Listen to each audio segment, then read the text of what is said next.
ఓం నమో నారాయణాయ నమశివాయ. మహాభారతం సభాపర్వం అండి. సో మొన్నటిదాని కంటిన్యూషన్ బ్రహ్మసభ గురించి మాట్లాడుకుంటున్నాం. సామగాన మంత్రాలు రథంతర సామ హరిమంతుడు వసుమంతుడు ఇంద్రునితో సహా ద్వాదశ ఆతిథ్యులు జంటలుగా వ్యవహరించినటువంటి అగ్నిష్టోమాది దేవతలు ధర్మరాజ మరుత్తులు విశ్వకర్మ వసువులు సమస్త పితృగణాలు హవిస్సులు ఋగ్వేదం సమవేదం ఎదుర్వేదం అధర్వవేదం సర్వశాస్త్రాలు. ఇప్పుడు నేను చెప్తున్నవన్నీ ఏవైతే ఉన్నాయో ఇవన్నీ కూడా వాటికి ఒక ప్రాణి రూపం ఉంటుంది. ఆ ప్రాణి రూపంతో బ్రహ్మసభలో ఉంటారు. మన దగ్గర కనిపించేది బుక్కే, కానీ ఆ బుక్ కూడా ఒక ప్రాణం ఉంది. ఆ ప్రాణంతో రూపం అన్నది సభలో ఉండేది అక్కడ. అది ఇతిహాసాలు ఉపవేదాలు వేదాంగాలు అన్నీ, ఆయుర్వేదం ధనుర్వేదం గాంధర్వేదం అర్థశాస్త్రం వేదాంగాలు గ్రహాలు యజ్ఞాలు సోమం సమస్త దేవతలు సావిత్రి దుర్గా అకార ఉకార మకార అర్ధమాత్ర నాద బిందు శక్తులు అన్నప్పుడు ప్రణవం యొక్క సప్త స్వరూపాలు అన్నట్టు సప్త రూపాలు అన్నప్పుడు 7 రకాలైనటువంటి వాణి మేధ ధృతి శృతి ప్రజ్ఞ బుద్ధి కీర్తి క్షమ. సో ఈ 7 మేధ ధృతి శృతి ప్రజ్ఞ బుద్ధి కీర్తి క్షమ ఇవి సామగానాలు స్తుతిగీతాలు వివిధ గాథలు తర్కంతో కూడిన భాష్యాలు వివిధ నాటకాలు కావ్యాలు కథలు ఆఖ్యాయికలు కారికలు ఇవన్నీ రూపాన్ని ధరించి అక్కడ ఉంటాయి. అదే రీతిగా గురుపూజ చేసినటువంటి పుణ్యపురుషులందరూ అక్కడ ఉంటారు. క్షణాలు లవాలు ముహూర్తాలు దివారాత్రాలు పక్షాలు నెలలు ఋతువులు సంవత్సరాలు పంచయుగాలు 4 విధాలైన అహోరాత్రులు మానవ పితృ దేవత బ్రహ్మ ప్రమాణాలు అహోరాత్రులు 4 విధాలు నిత్య దివ్య అక్షయ అవయ రూపమైనటువంటి కాలచక్రం ధర్మచక్రం రూపాన్ని ధరించి నిత్యము బ్రహ్మను ఉపాసిస్తాయి. సో అందుకని అనేది మన చుట్టూత ఏవో మనల్ని గమనిస్తున్నట్టుగా ఉంటాయి. మనకు సడన్గా ఎవరో ఏదో చెప్పి వెళ్ళినట్టుండి అవి దెయ్యాలు పోతాలు కాదురా బాబు. మన సృష్టిలో ఉన్నటువంటి ఏదైతే ఈ శక్తులు ఉన్నాయో దైవ శక్తులు అవన్నీ కూడా అన్నీ మనం అబ్జర్వ్ చేస్తూనే ఉంటాయి. మీరు ఏవైతే సినిమాలో చూపించినట్టుగా ఈ భూతపేత ప్రశాచాలు ఏవో కనిపేత శక్తులు అవి మైండ్ నుంచి ఫస్ట్ తీసేసేయండి. వన్స్ ఒక ప్రాణి చనిపోయింది అంటే వారి కర్మకాండలు అయిపోయినాయి అంటే ఇక వాళ్ళు వెళ్ళిపోతారు, స్వర్గానికి నరకానికి పోతారు. ఇక భూమి మీద వాళ్ళదంటూ ఏముండదు. కేవలం వాళ్ళు చేసిన మంచి ఉంటుంది. వారి గురించి మనం ఆలోచించే ఆ జ్ఞాపకాలు ఏవైతే అవి మాత్రమే ఉంటాయి. ఎక్కడ చెప్పాను? సంవత్సరాలు పంచముఖి అయిపోయింది. నెక్స్ట్ అదితి దితి ధనువు సురస వినత ఇర కాళిక సురభి సరమ గౌతమి ప్రభ కద్రువ దేవమాతలు రుద్రాణి శ్రీ లక్ష్మి భద్ర అపర షష్ఠి పృథ్వీ గంగానది లజ్జ స్వాహ కీర్తి సురాదేవి సచి పుష్టి అరుంధతి సమృద్ధి ఆశ నీతి సృష్టిదేవి రతి ఇతర దేవతలు వీరు కూడా ప్రజాపతిని ఉపాసిస్తారు. ఆతిథ్యులు వసువులు రుద్రులు మరుత్తులు అశ్వినులు విశ్వేదేవులు సాధ్యులు మనోవేగం గల పితరులు బ్రహ్మను సేవిస్తుంటారు. పితృగణాలు 7 ఉంటాయి. వాటిలో 4 రూపం గలవి, 3 రూపం లేనివి. ఇచ్చారా ఇవ్వలేదో చూద్దాం. ఐ థింక్ గరుడ పురాణంలో వచ్చినట్టు అప్పుడు నేను చెప్పున్నానేమో. అదర్వైజ్ ఇది వింటున్న వారిలో ఎవరైనా ఈ పితృగణాలు 4 రూపం గలవి 3 రూపం లేనివి అవి ఏంటో తెలిస్తే కామెంట్ చేయండి. ఒకవేళ ఫ్లోలో కనుక వస్తే నేనే చెప్తాను. లోక విఖ్యాతులే స్వర్గలోక సంచారం గల వైరాజులు అగ్నిశ్వాతులు సోమపులు గార్హపచ్చులు. ఇచ్చాడండి, నేను పిచ్చాడిని కానీ తర్వాత కూడా నేను చదవలేదు చూడండి. అసలు మరలా చెప్తున్నా, పితృగణాలు రూపం గలవి 4 ఏంటవి?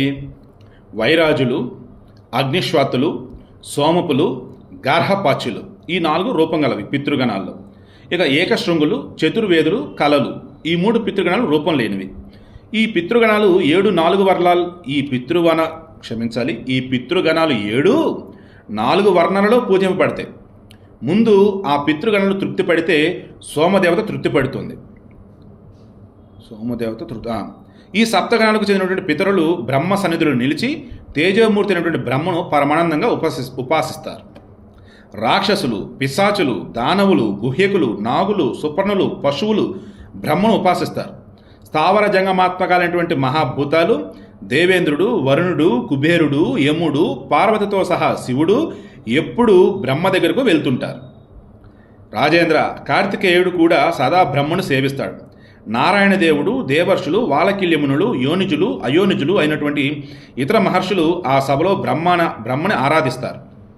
త్రిలోకాలలో స్థావర జంగమాత్మకమైనటువంటి సమస్తాన్ని నేను ఆ బ్రహ్మ సభలో చూశానని తెలుసుకో.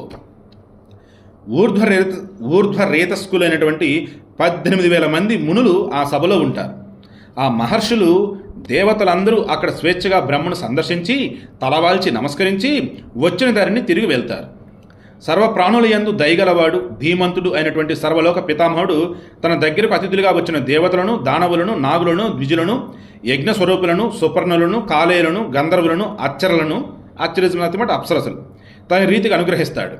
రాజా, విశ్వరూపుడు అమిత కాంతివంతుడు అయినటువంటి బ్రహ్మ వారిని అనుగ్రహించి, అనునయించి, గౌరవించి, కోరికలను తీర్చి భోగ విశేషాలను అందిస్తాడు. ఆ విధంగా బ్రహ్మసభ వచ్చే పోయే వారితో కోలాహలంగా కనిపిస్తూ సుఖప్రదమై ఉంటుంది. ఆ బ్రహ్మసభ సమస్త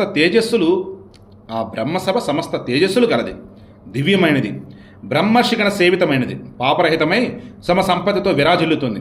అటువంటి సభను నేను చూశాను. మానవ లోకంలో నీ సభ దుర్లభమైనట్లు సమస్త లోకంలోనూ బ్రహ్మసభ దుర్లభమైనది. సో ధర్మరాజా, భూలోకంలో నీ సభ అంత గొప్పది ఎక్కడ లేదని అనుకుంటున్నావో, అలా సమస్త లోకాలలో బ్రహ్మసభ అంత దుర్లభమైనది, అంత గొప్పది అసలు ఎక్కడా లేనే లేదు అని. ఈ సభలన్నింటినీ నేను గతంలో దేవలోకంలో చూశాను. మానవ లోకంలో నీ ఈ సభయే సర్వశ్రేష్టమైనది, ఇది కావాలి ధర్మరాజుకి అనేశాడు. ఇక ధర్మరాజు ఏమంటాడంటే, వాగ్మిశ్రేష్ట, నీవు వర్ణించిన దానిని బట్టి సూర్యసుతుడైనటువంటి యముని సభలోనే రాజసమూహం అంతా ఉన్నది. స్వామి, వరుణుని సభలో నాగులు, దైత్యేంద్రులు, నదులు, సముద్రాలు ఎక్కువగా ఉన్నాయి. అదే రీతిగా కుబేర సభలో యక్షులు, గుహ్యకులు, రాక్షసులు, గంధర్వులు, అప్సరులు, శంకర భగవానుడు ఉన్నారు. బ్రహ్మదేవుని సభలో మహర్షులు, సమస్త దేవతా సమూహాలు, సర్వశాస్త్రాలు ఉన్నాయన్నావు. దేవేంద్రుని సభలో సకల దేవతలు ప్రధానంగా ఉన్నారు. స్వల్పంగా వివిధ గంధర్వులు, మహర్షులు ఉన్నారన్నావు. మహర్షి, రాజేశ్వరులో హరిశ్చంద్రుడు మాత్రమే దేవేంద్ర సభలో ఉన్నట్లు చెప్పావు. మరి ఆ హరిశ్చంద్రుడు ఏ పని చేశాడు, ఏ తపస్సు చేశాడు, మహా యశస్వి అయి ఇంద్రునితో ఎలా పోటీ పడగలిగాడు? బ్రహ్మర్షి, నువ్వు పితృలోకానికి పోయి మహానుభావుడైనటువంటి మా తండ్రిని పాండురాజును కూడా చూసావు కదా, ఆయన ఎలా కలిశావు? ఆయన ఏమన్నాడు? అది నాకు చెప్పు. అదంతా నీ ద్వారా వినాలని నాకెంతో కుతూహలంగా ఉంది. అప్పుడు నారదుడు అంటున్నాడు, రాజశ్రేష్ఠ, నీవు హరిశ్చంద్రుని గురించి అడిగావు. ఆ ధీమంతుని గొప్పతనాన్ని వివరంగా నీకు చెబుతాను. ఇక్ష్వాకు వంశంలో త్రిశంకుడైన రాజు ఉండేవాడు. ఆయన అయోధ్యకు రాజు. విశ్వామిత్రునితో పాటు ఉండేవాడు. కేకేయ వంశస్థుడైనటువంటి సత్యవతి ఆయన భార్య. ధర్మరాజా, ఆ సత్యవతి ధర్మబద్ధంగా గర్భాన్ని ధరించింది. కాలక్రమంలో 10వ నెల వచ్చి ఆమె నిష్కల్మషుడైనటువంటి హరిశ్చంద్రుని కనది. ఆ త్రిశంకు సుతుడే లోక ప్రసిద్ధి చెందినటువంటి హరిశ్చంద్రుడు. ఆ రాజు మిక్కిలి బలవంతుడు, సర్వరాజులకు సామ్రాట్టు. రాజులందరూ ఆయన ఆదేశాన్ని శిరస వహించడానికి సిద్ధంగా ఉండేవారు. స్వర్ణమయమై జయశీలమైనటువంటి ఒక రథాన్ని అధిరోహించి శస్త్ర ప్రతాపంతో ఆ హరిశ్చంద్రుడు సప్తద్వీపాలను జయించాడు. సప్తద్వీపాలు అన్నప్పుడు జంబుద్వీపం, కుశద్వీపం, శాఖద్వీపం, క్రౌంచచ్చ, శాల్మజ, గోమేద, పుష్కరైచ్చవ, సప్తద్వీప ప్రకృత. సో ఇవి సప్తద్వీపాలు. సో సప్తద్వీపం మరలో చెప్తా. జంబుద్వీపం, కుశద్వీపం, శాఖ, క్రౌంచచ్చ, గోమేద, శాల్మలి, గోమేద, పుష్కరైచ్చవ. సో ఆ హరిశ్చంద్రుడు పర్వతారణ్యాలతో సహా సమస్త భూమండలాన్ని జయించి రాజసూయ యాగాన్ని నిర్వహించాడు. హరిశ్చంద్రుని ఆదేశాన్ని అనుసరించి రాజులందరూ ధర్మాన్ని కానుకగా తెచ్చి ఆ యాగవేళలో బ్రాహ్మణులకు భోజనం వడ్డించారు. హరిశ్చంద్ర మహారాజు సాధారణంగా యాచకులు అడినటువంటి దానికన్నా 5 రెట్లు ఎక్కువగా దానాలు చేశాడు. యాగం ముగుస్తున్న దశలో నానా దిక్కు నుండి వచ్చినటువంటి బ్రాహ్మణులను వివిధ ధనాలతో సంతృప్తిపరిచాడు. సో వాట్ నెక్స్ట్ హరిశ్చంద్రుని గురించి మరింత రేపు డిస్కస్ చేద్దాం.